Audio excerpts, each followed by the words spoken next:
علی رضی اللہ تعالی عنہ کی زوجیت میں آئی، اللہ کے رسول صلی اللہ علیہ وسلم کی سب سے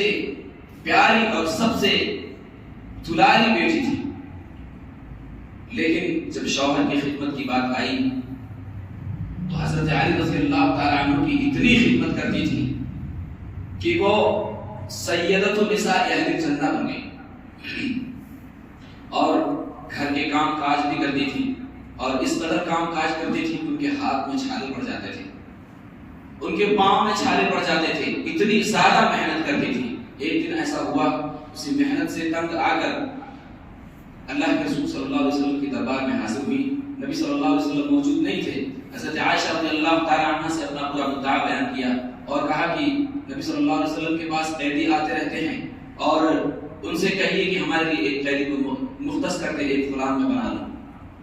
نبی کریم صلی اللہ علیہ وسلم جب گھر تشریف لائے، حضرت عائشہ رضی اللہ تعالی عنہا نے فرمایا کہ حضرت فاطمہ آئی تھی اور ایسا ایسا کہہ رہی تھی۔ نبی صلی اللہ علیہ وسلم کے دروازے پر پہنچے اور کہا کہ تم دونوں کو میں ایک ایسی بات بتاتا ہوں جس سے تم غلام سے مستغنی ہو جاؤ گے۔ نبی کریم صلی اللہ علیہ وسلم نے فرمایا سوتے وقت سبحان اللہ 33 مرتبہ، الحمدللہ 33 مرتبہ، اللہ اکبر 33 یا 34 مرتبہ پڑھ لیا کرو، یہ غلام سے کافی ہو جاتا ہے۔ تو اس قدر خدمت کرتی تھی حضرت فاطمہ رضی اللہ تعالی عنہ۔ اور اس کی خدمت گزاری کی بات ہے، اطاعت گزاری کی بات ہے، تو اللہ کے رسول صلی اللہ علیہ وسلم نے فرمایا اذا صلت المرأة خمسها وصامت شهرها وحفظت فرجها، جب ایک عورت 5 وقت کی نماز پڑھ لیتی ہے، رمضان کے روزے رکھ لیتی ہے، اپنے شرمگاہ کی حفاظت کر لیتی ہے، اپنے شوہر کی اطاعت و فرما برداری کرتی ہے، تو اسے جنت کے 8 دروازوں سے بلایا جائے گا اور وہ جس دروازے سے جانا چاہے چلی جا سکتی ہے۔ تو ایک بیوی اپنے شوہر کی کس طرح سے خدمت کرے گی اور کس انتہا پر پہنچ کر کے اس کی اطاعت و فرما برداری کرے گی، اللہ کے رسول صلی اللہ علیہ وسلم نے تفصیل سے بتلا دیا ہے۔ اور ایک حدیث کے اندر آتا ہے کہ اگر دنیا کے اندر اللہ کے علاوہ کسی اور شخص کو سجدہ کرنے کی اجازت ہوتی جو سجدہ تعظیمی ہوتی، تو میں حکم دیتا کہ ایک عورت اپنے شوہر کا سجدہ کرے، یہ اس کا مقام و مرتبہ ہے۔ اسی طرح سے انہیں حقوق میں سے ایک حقوق یہ ہے کہ بلا اجازت شوہر کے کسی اور شخص کو اپنے گھر کے اندر داخل نہ آنے دیں۔ نبی کریم صلی اللہ علیہ وسلم نے حجۃ الوداع کے موقع پر فرمایا کہ لوگوں، تمہارا حق تمہاری بیویوں پر ہے، اسی طرح سے تمہاری بیویوں کا تم پر حق ہے، لیکن تمہارے حق کی جہاں تک بات ہے تو تم اپنی بیویوں کو اس بات کی تلقین کرو کہ وہ تمہارے کسی ایسے شخص کو تمہارے گھر کے اندر داخل نہ ہونے دیں جس کو تم ناپسند کرتے ہو۔ تو اس سے پتہ چلا کہ ایک بیوی اپنے شوہر کے گھر پر اگر موجود ہے تو وہ کسی ایسے شخص کو گھر کے اندر آنے کی اجازت نہ دے جسے وہ ناپسند کرتا ہو شوہر۔ اس سے پتہ چلا کہ عورت کی حفاظت اور عورت کی قدر و قیمت کیا ہے، اور اللہ کے رسول صلی اللہ علیہ وسلم نے کس قدر اہمیت بتلائی ہے ایک عورت کی، کہ اگر کوئی اجنبی شخص آتا ہے گھر کے اندر تو گھر کا نظام درہم برہم ہوگا، چاہے وہ کسی بھی طرح سے۔ اس لیے یہ ایک شوہر کا حق ہے بیوی پر کہ اس چیز کا خیال رکھے شوہر بیوی۔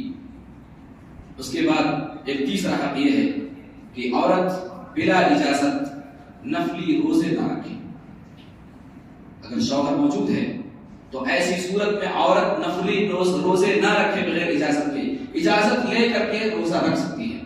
لیکن بلا اجازت روزے نہیں رکھ سکتی ہے۔ اللہ کے رسول صلی اللہ علیہ وسلم نے فرمایا لا يحل للمرأة ان تصوم وزوجها شاهد الا باذن زوجها، کسی عورت کے لیے حرام نہیں ہے کہ شوہر موجود ہو اور وہ روزہ رکھ لے بغیر اجازت کے۔ تو یہ بھی ایک بہت بڑا حق ہے شوہر کا کہ نفلی روزے تک نہیں رکھ سکتی ہے بغیر اس کی اجازت کے، اور اگر کوئی عورت ایسا کرتی ہے تو وہ اپنے شوہر کی فرما بردار بھی تو قطعی نہیں ہو سکتی۔ اس لیے ہمیں اپنی بیویوں کو یہ تلقین کرنی چاہیے، یہ ساری باتیں بتانی چاہیے، اور اگر میری ماں اور مائیں اور بہنیں سن رہی ہیں تو اس چیز پر انہیں عمل کرنا چاہیے۔ چوتھی چیز یہ ہے کہ بلا اجازت شوہر کے مال سے اور شوہر کے جائیداد سے کچھ بھی خرچ نہ کرے۔ شوہر نے اگر اجازت دے دیا ہے تو وہ خرچ کرے، صدقہ اور خیرات کرے، اور جو ساری چیزیں اس کے لیے میسر جو چیز وہ کرنا چاہتی ہو وہ کر سکتی ہے، لیکن اگر شوہر کی اجازت موجود نہیں ہے تو وہ نہیں کر سکتی ہے اور یہ اس کے لیے حرام ہوگا۔ تو اس طور پر بھی ہمیں سوچنا چاہیے۔ اور اگر بیویاں نافرمانی کرتی ہیں، بغیر اجازت کے خرچ کرتی ہیں، تو وہ اللہ رب العالمین کی بنائی ہوئی شریعت اور شوہر کے حقوق میں حق تلفی کر رہی ہیں، اس وجہ سے اس کا خیال کرنا چاہیے۔ اور پانچویں چیز یہ ہے کہ ہر حال میں خاوند کی شکر گزاری ہونی چاہیے۔ ہمارے درمیان ایسا بہت سارا ہوتا ہے کہ ہم اپنی بیویوں کے لیے بہت سارا کچھ بھی کر دیتے ہیں، تھوڑی بہت ٹن ٹن ہوئی عورت کہتی ہے تم نے میرے لیے کچھ بھی نہیں کیا۔